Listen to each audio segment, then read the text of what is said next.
Donald Trump was asked, months ago whether he had to comply with the Constitution. And his answer was, I don't know. Astounding answer from the President of the United States. El Salvador has become a place where the Trump administration sends people who've been violated of their due process rights, and they pay them to do it. Vice President admitted that the only reason they took Abrego Garcia was because the United States is paying him, taxpayer dollars paying him. He had been cut off from any communication. He had no idea that there had been a 9-0 Supreme Court ruling in the United States court stating that, his deportation was in violation of his due process rights and ordering the Trump administration to facilitate his return. We have to be able to do two things at one time. We need to always speak out and speak up against anti-Semitism or hate in any of its forms. And that can't be used to silence a legitimate debate about the conduct of the Netanyahu government. Sending in the National Guard is not going to do anything to make Baltimore safer. And it's just an effort by Donald Trump to flex his authoritarian muscles. We fought a revolution to get rid of kings. If you don't want kings, it's all of us. It really is we the people.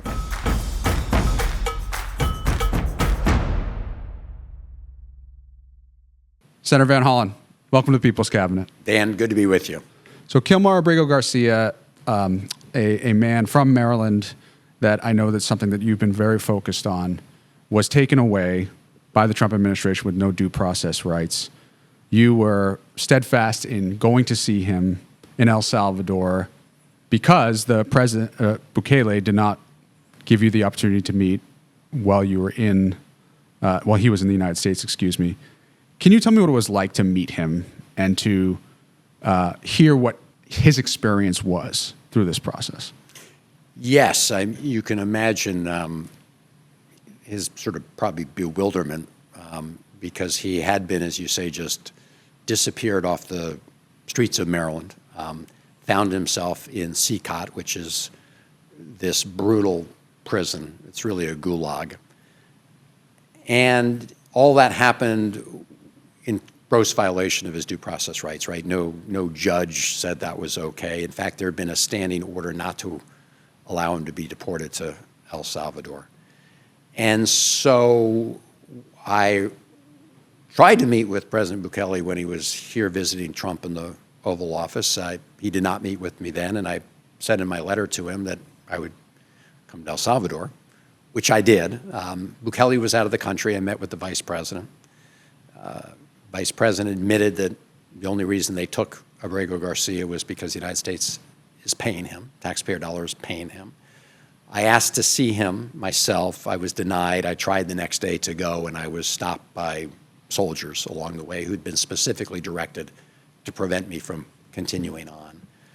And so I did a press conference in San Salvador about how Abrego Garcia had not heard at all from his wife, from his mom, from his family, from his lawyer. And he had no idea what happened when he got picked up. Nobody. And so that's sort of the background to your question about what was it like for him.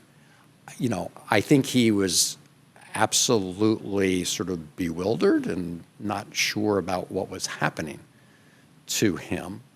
I explained that I was there to bring him greetings and love from his wife and family. He immediately said that he was most worried about them and how they were doing, especially his youngest son, who has autism, who happened to be in the car with him when he was detained by federal officials. What happened with him when he got detained? In Maryland. The kid? The kid went home. Abrego Garcia was taken to the detention center office in Baltimore, but the kid was a witness to his dad essentially being taken away. And so that was his main concern when I met with him. How was my family? And then he had been cut off from any communication. He had no idea that there had been a 9-0 Supreme Court ruling in the United States court stating that his deportation was in violation of his due process rights and ordering the Trump administration to facilitate his return. He didn't know that his union buddies were back home, rallying for his release. He didn't know any of this. So I think for him, it was the first sign that anybody knew what had happened to him. And for his wife and family, it was the first sign that he was alive. And they tried to convince you to do it poolside, right? And they also tried to put margaritas near your table? Yeah, no, it's quite a story because at first they denied me the opportunity to meet with them, as I said. And so I tried to get to the prison. I was, stopped by their military guys along the road. And when I came back to San Salvador, did this press conference and said, I tried to see this person. No one has been able to reach him. We don't know if he's alive or not. And his wife has not been able to reach him. And so I got a call a little later saying, okay, you can meet with him. And we'll bring him to the hotel you're staying at. And at first they'd wanted to stage our meeting by the pool in the hotel to make it look like he was in some kind of tropical paradise instead of in the gulag. We said, no, we're not going to do it by the pool. We actually had to arrange the chairs quite a way so that the pool wouldn't be in the background. So they didn't get their poolside shot. So they did try while we were sitting there. We had a glass of water each. But if you look at the first photo, it's just the glass of waters. But during the meeting, one of the Bukele government folks orders the waiters to deposit these two glasses that look like margaritas. They even have the salt around the rim. I'm a Sherlock Holmes fan, and so I do point out that if you look closely, the salt had no break in it, so obviously nobody had taken it. And this was just trying to trivialize your meeting? So that's exactly what it was, trying to trivialize it, trying to say, this guy is, he's not in some terrible prison in El Salvador. He's actually enjoying a tropical paradise. I mean, a total lie, which I think is important to emphasize, that how much their lies are necessary to cover up this outrageous wrongdoing, because El Salvador has become a place where, the Trump administration sends people who've been violated their due process rights, and they pay them to do it. And so you have two parties that are engaged in incredible wrongdoing, obviously the Trump administration, but also the current government of El Salvador. And you've been very focused on the due process part of this. It's been very interesting to see MAGA talk about all of the criminal history, what have you, sully his record, sully his personality, et cetera. I've heard MAGA influencers, and I debated one recently in Nashville, who specifically said, I think that people who are undocumented should not have the due process rights that American citizens have, despite the fact that the Constitution says otherwise. What are your thoughts on that, and how are you dealing with this kind of, in my mind, distraction from what is the core of this, which is the due process part? Well, these are people that don't like the United States Constitution as it is, and it's how it's been interpreted. We do have due process rights for people who are residing in the United States. Regardless of your status, you can't be disappeared by the government of the United States. And interestingly, there's MAGA world, and then there's sort of true conservative principle world. And in true conservative principle world, this support is strong for his due process rights. I mean, there's another podcast, Joe Rogan has talked about the importance of due process.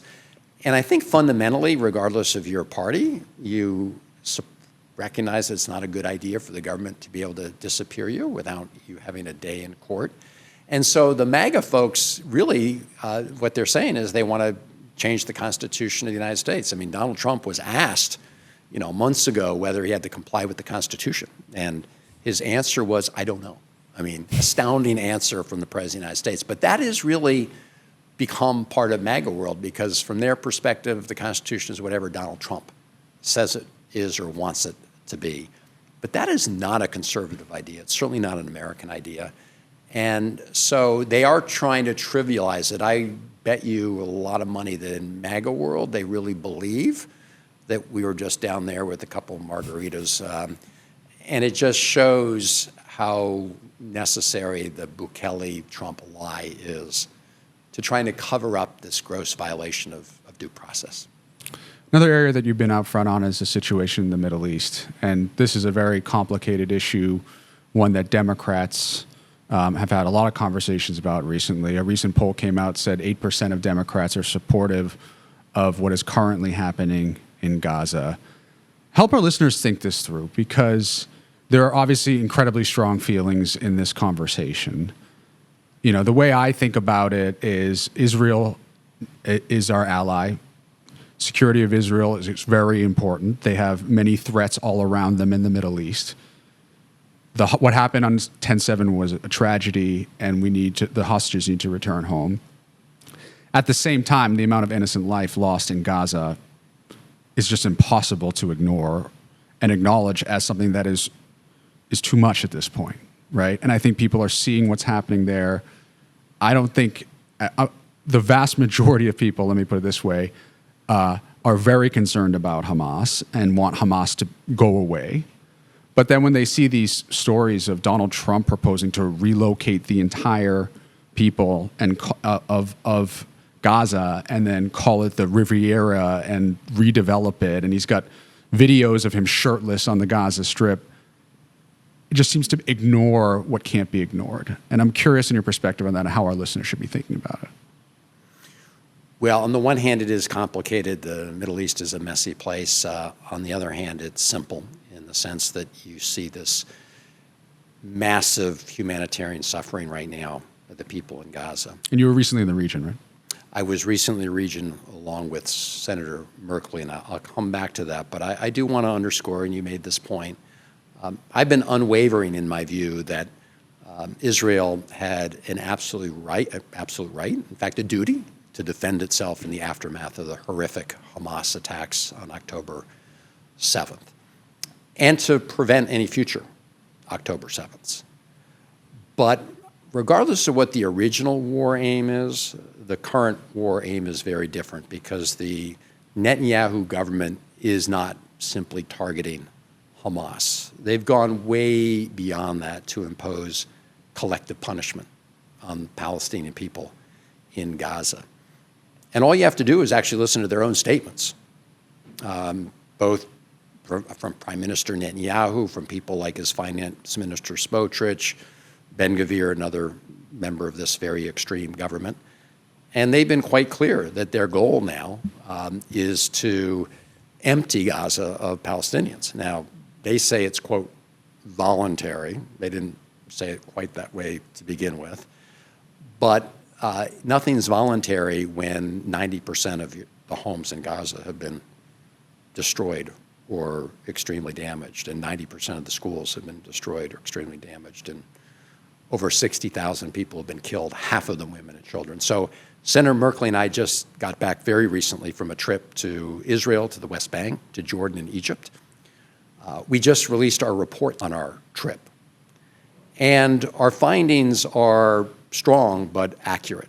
And what we find is the Netanyahu government is engaged in a campaign of ethnic cleansing against Palestinians in Gaza, and the United States is complicit in that. What in that report in particular is telling that to you? Well, there are a number of elements. First, Prime Minister Netanyahu has made no secret of his new war aim. His new war aim is to implement what he calls the Trump plan, and as you just said, the Trump plan involves removing Palestinians from Gaza. And when Trump was first asked about this after he met with Netanyahu in the Oval Office and asked whether Palestinians would be able to return, the answer he said then was no. You take that with what's happening on the ground, both in terms of this level of civilian destruction, infrastructure destruction.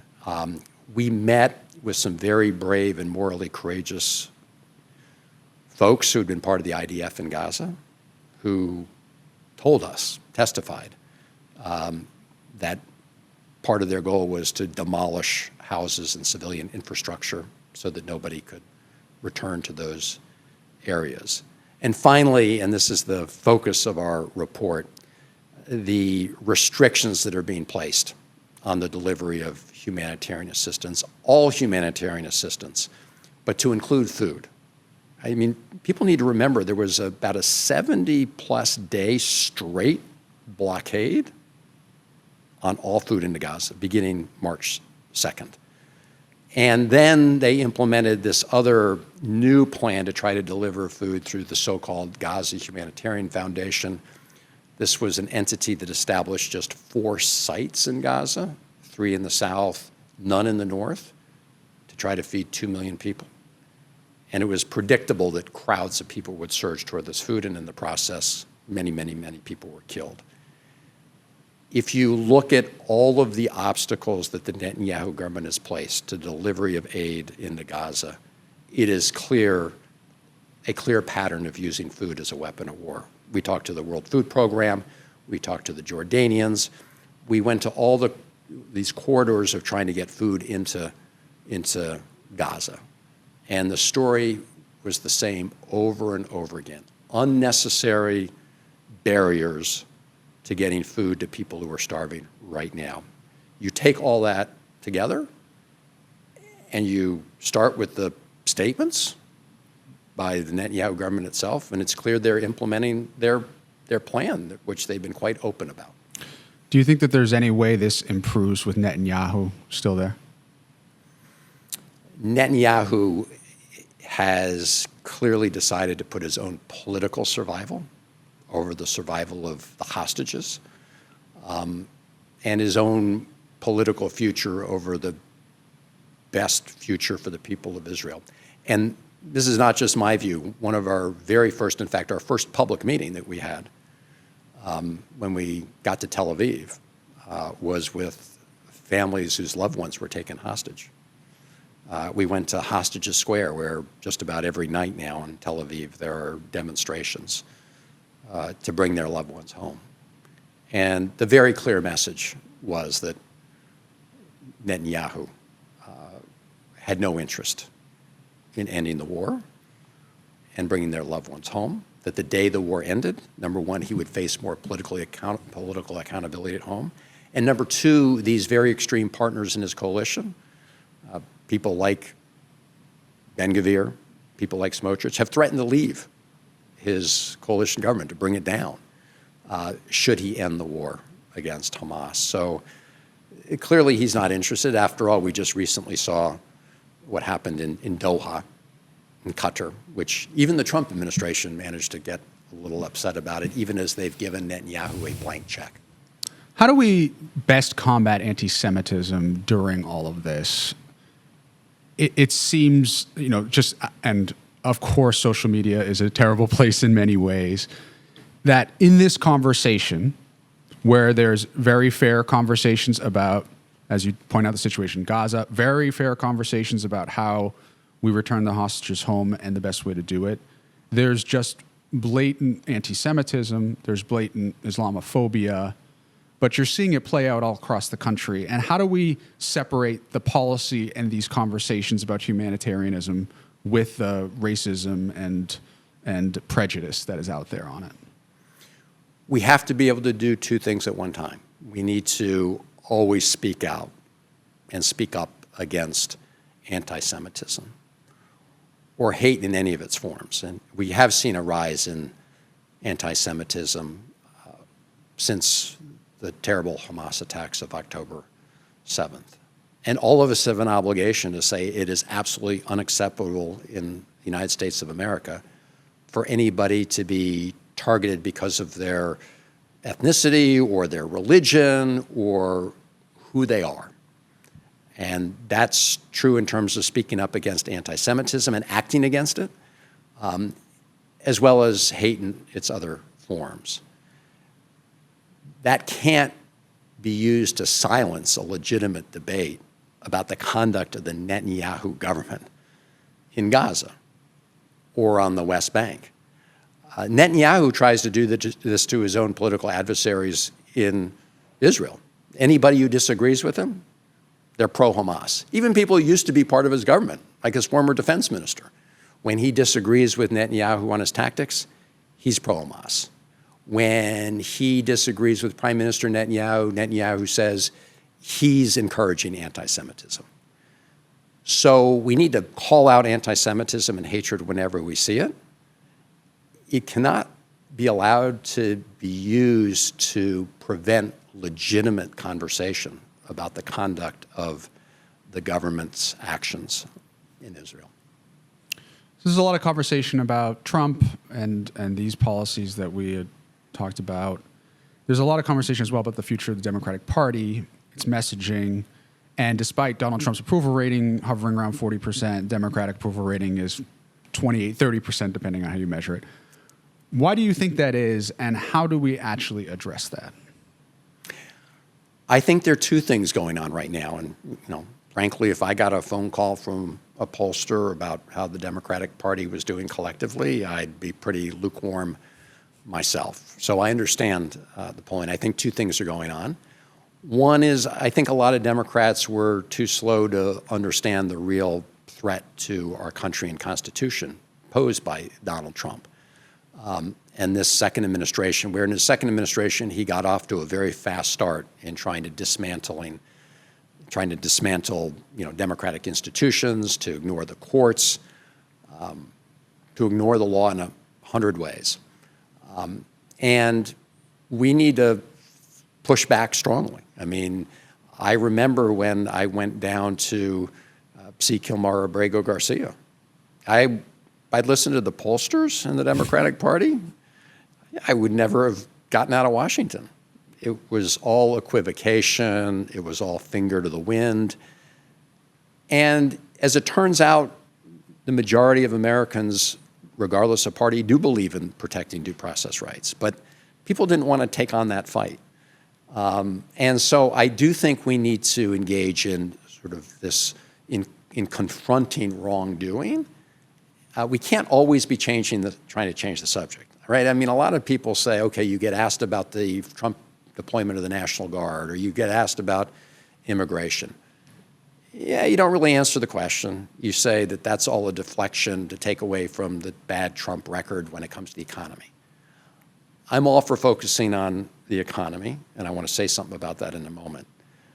But you can't just change the subject away from really important issues that go to the core of who we are as Americans, like due process, number one. And I think too many people sensed, and rightly so, that there was an effort by Democrats to duck some of these important issues head on.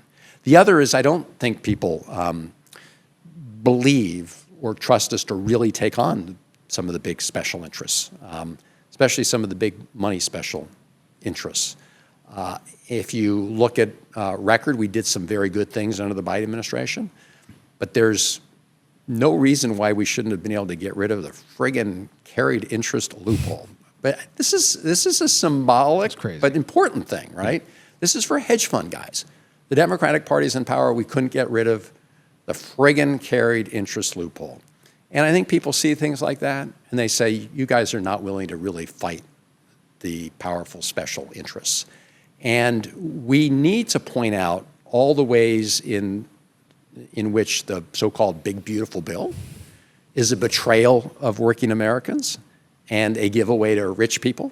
So rich people benefit hugely at the expense of working people. That is what it does. I mean, it's beautiful if you're a billionaire, but for everybody else, it's very ugly. But beyond pointing that out, we need to present our own alternative. And I actually am in the process right now of introducing legislation shortly that will raise taxes on an incremental basis, right, on the marginal tax rate on people making over $1 million a year. And we're going to use some of those proceeds to provide tax relief for working people who are paying taxes even though their income is below what's necessary for their basic cost of living expenses. And so the idea here is to send a very clear signal, not just through words, but through action, something we would pass that would provide direct economic help to working Americans and not increase the deficit, pay for it by requiring those who are doing just great to do a little bit more to help provide relief to their fellow Americans.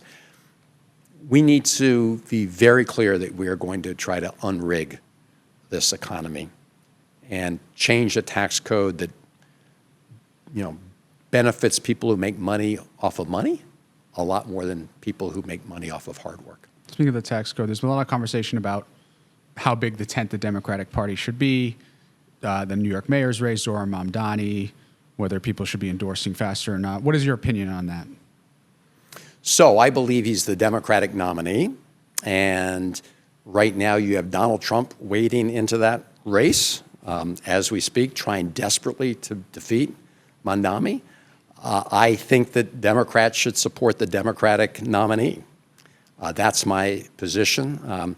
There was a New York Times piece that came out about this, where they mentioned that I'm one of the people here in Washington who's very frustrated that the federal New York delegation has not moved faster to support the Democratic nominee. You don't have to agree with every position he's taken to recognize that his focus has been on trying to make New York more affordable for the people who live and work there.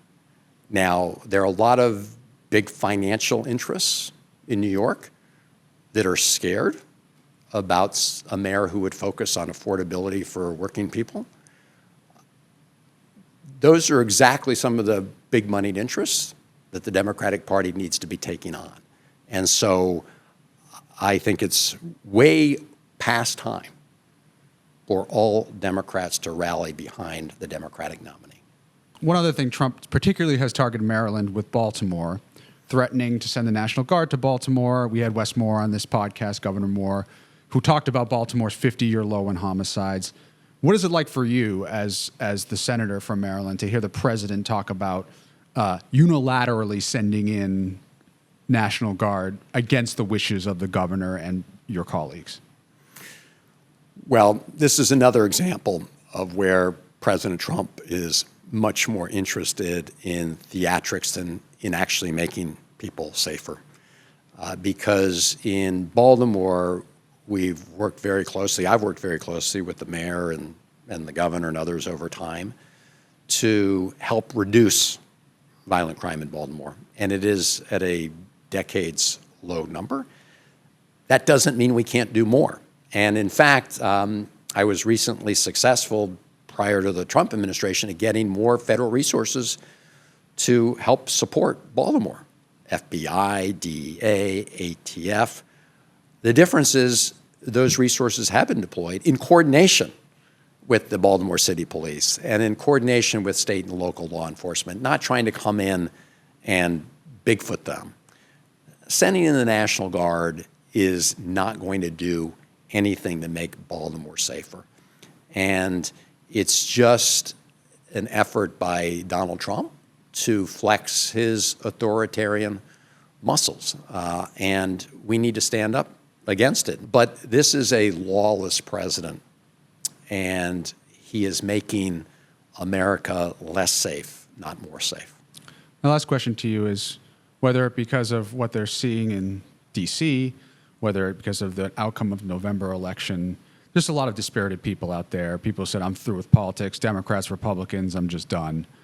A lot of people listening to this podcast know those neighbors, trust those neighbors, and have the relationships that you and I don't. What is your advice to those people of what we should bring to those people who are disaffected to get them engaged again? I think at the end of the day, everyone has to recognize that in our system of government, there is nobody other than us to help shape our future. I mean, democracy is not on an automatic pilot. It's not something that happens to us. It's something that we help create, and it's an ongoing experiment. And I will say that people like Donald Trump would like nothing more than for Americans to shut up and to take shelter and to go away. If we do that, we surrender in silence, or we're not out protesting these actions or doing other things we can to confront wrongdoing and illegality, then we are ceding the playing field to Donald Trump. And Donald Trump would like nothing more than that. So I hope, as discouraging as the moment is, and I can tell you I'm not getting a lot of sleep. I just think we all need to remind ourselves that, we fought a revolution to get rid of kings. If you don't want kings, it's all of us. It really is we the people. Senator Van Hollen, thank you for coming on the People's Cabinet. Good to be with you. We hope you enjoyed this episode of the People's Cabinet. If you did, please like, subscribe, ring that bell, and put in the comments below who else you'd like to see sworn in. And stay tuned for new episodes every Tuesday. Let's go.